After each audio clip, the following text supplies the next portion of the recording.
So now, since we're going backwards, we started with the Sangha, then went to the Dharma, then the Buddhas. Now we'll be talking about the Guru. Okay, so here, when we talk about the Guru, there's different kinds of Gurus, there's different ways of seeing the Guru. Sometimes we talk about the ultimate Guru, the conventional Guru. The ultimate Guru is the wisdom of bliss and emptiness, the omniscient mind of all the Buddhas. That is the real Guru. The conventional Guru is the spiritual mentors that we have. Okay?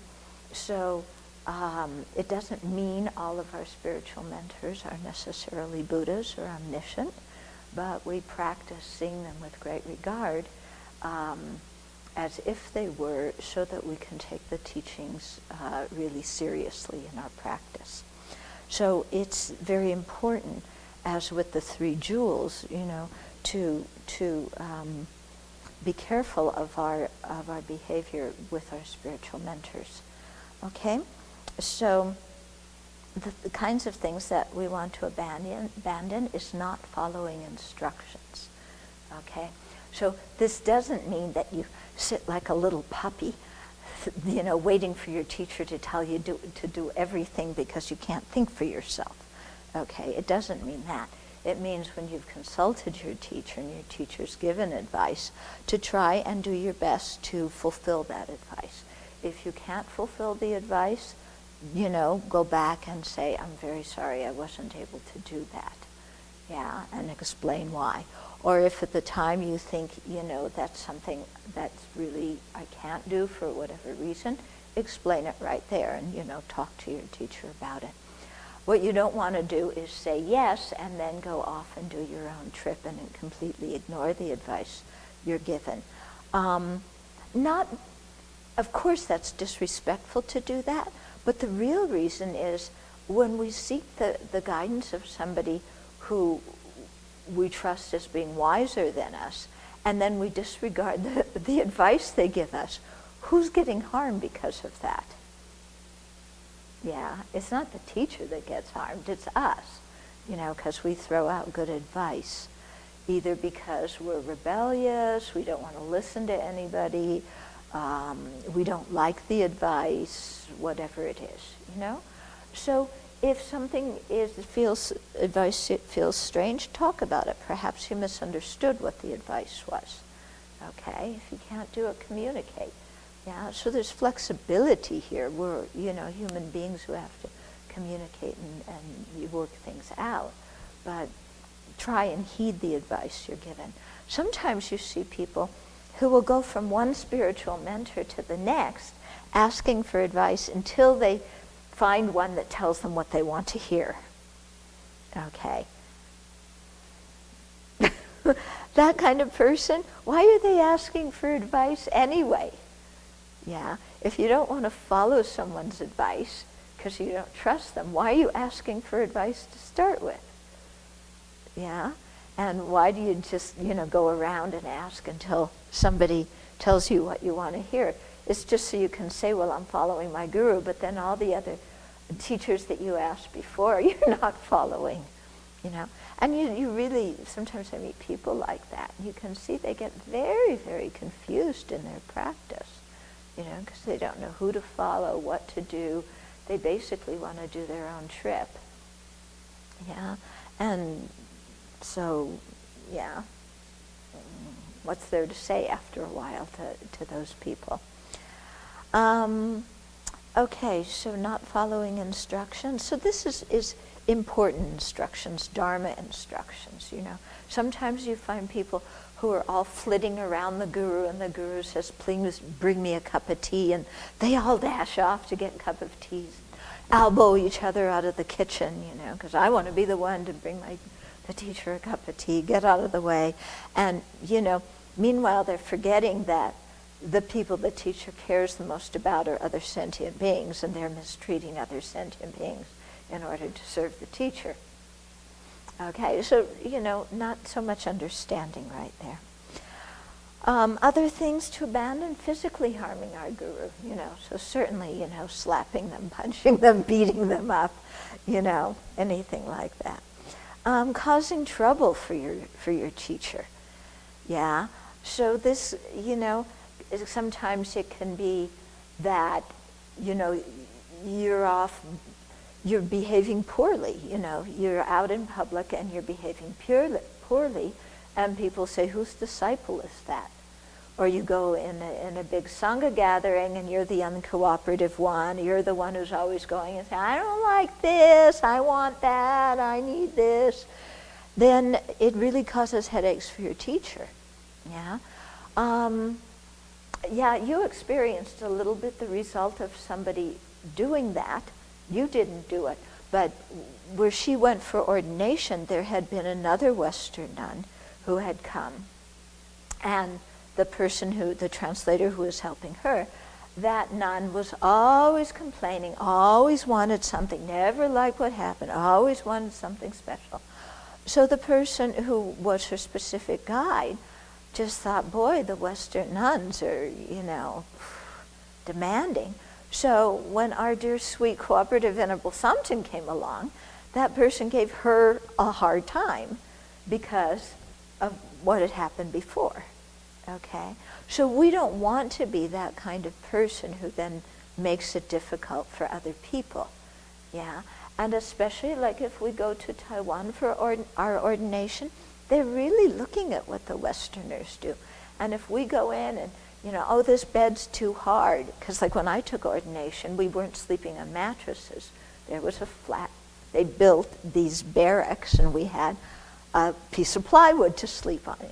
And if you go in and everybody's happy like that, and you go, I can't sleep, this bed's too hard, I'm too close to somebody else, I want my own bed, I don't like this, I don't like that, I have my practices to do, don't tell me I have to get up, I have to go so early. I had all my commitments to do, I had to fit them in here and there, wherever I could, So you don't go and ask to be special, because that's the last thing you do, when you're going there to train. So, and if you do, ask to be special, then people are going, well, whose disciple are you? And then they look at the teacher and go, well, what is that teacher doing? They're not helping these people, they're not training these people. Okay? So things like that. Being really argumentative with other people in the community, that causes so many headaches to your guru, Because you argue with this one, you argue with that, and then, your teacher has to come out, talk to this one, talk to that one, try and get everybody back on the same page, and all you're arguing about maybe is where you put your shoes. Yeah, and people get into incredible arguments about petty things, don't they? Yeah. So all these kinds of things really cause headaches to your teacher, because they're trying to really do other things and then they get caught up in all this stuff. Of course it happens, so you seek help, you seek advice, but, do your best to kind of realize that, when you go out of kilter, it affects everybody else around you. So this doesn't mean that you then, withdraw and okay, I'm out of kilter, I'm out of here, I'm not going to talk to anybody, because that really disturbs the community too. People are going, where is she? What happened? So, try and work with your mind and do what you can. That's why we're all here, isn't it?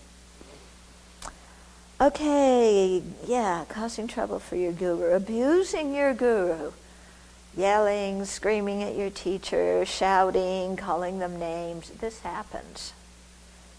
Sometimes your teacher tells you to do something you don't like, you get furious. I remember talking to one of my Dharma friends, and she's actually is very close to our teacher, but sometimes he would say things that she just exploded about. It might be, he liked George Bush, and she just found that intolerable. Or he wanted to, do something this way. And she said, that's totally, the wrong way to do it. We can't do it that way. So instead of like sitting down and calmly explaining, if we do it this way, these are the results, have you thought about this? She just would explode. Yeah, so this is the kind of thing you want to avoid doing. Yeah. Criticizing your guru, so criticizing your guru to their face, away from them, just bad-mouthing them. When people come here and we always ask them, have you lived in other communities? And if so, why did you leave? And I really listen to what the people say, because if the people start, oh, this is wrong and that's wrong, and the teacher did this and the teacher did that, no. If it's a reputable teacher, then actually that person is telling me much more about themselves than they are about the teacher. They're telling me they're picky, they're difficult to get along with, they easily complain, and difficult to train. So, if we complain about our teachers, then it really says a lot about us, actually.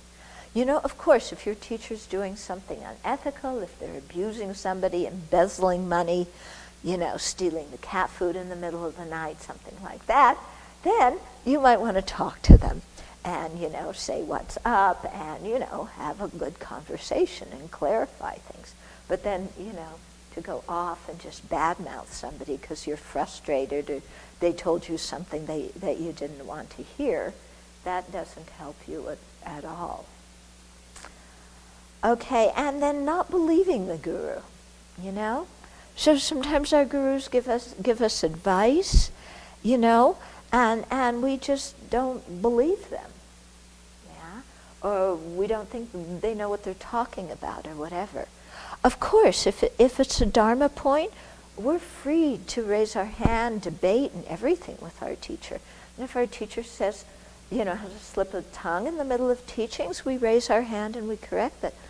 I remember one time Serka Rinpoche was teaching and he said something and then he kept going and going, and then finally somebody raised their hand and said, but Rinpoche, you said that. And he said, oh yeah, it was a slip of the tongue. I made a mistake. Why didn't you tell me earlier? Why did you let this go on for so long? Yeah? So of course, you make those kind of corrections because, you're helping everybody when you do. Yeah? But that's very different than being critical of our teacher, thinking they don't know what they're talking about, or, they're prejudiced against me, they're always on my case, and somebody else is doing the exact same thing, but they don't treat that person like that. It's only me that gets picked on. We go back into 3-year-old mode. So, this is the kind of thing we should avoid. Okay. Oh, also in terms of, behavior, usually you stand when your teacher enters the room, unless your teacher says, it's fine, sit down, when you're working and things like that, or you're in the middle of a conversation, just please continue. I remember when we were teaching English and Lama Yeshe would come, and then I'd always stand up, and Lama Yeshe said, sit down, you're in the middle of teaching them English. Go back to your class, So those aren't the times when you stand up. Your teacher's Dharma seat, you don't sit on your teacher's Dharma seat, you don't sleep on their bed. You treat their things with respect. Yeah, take care of their belongings and so on.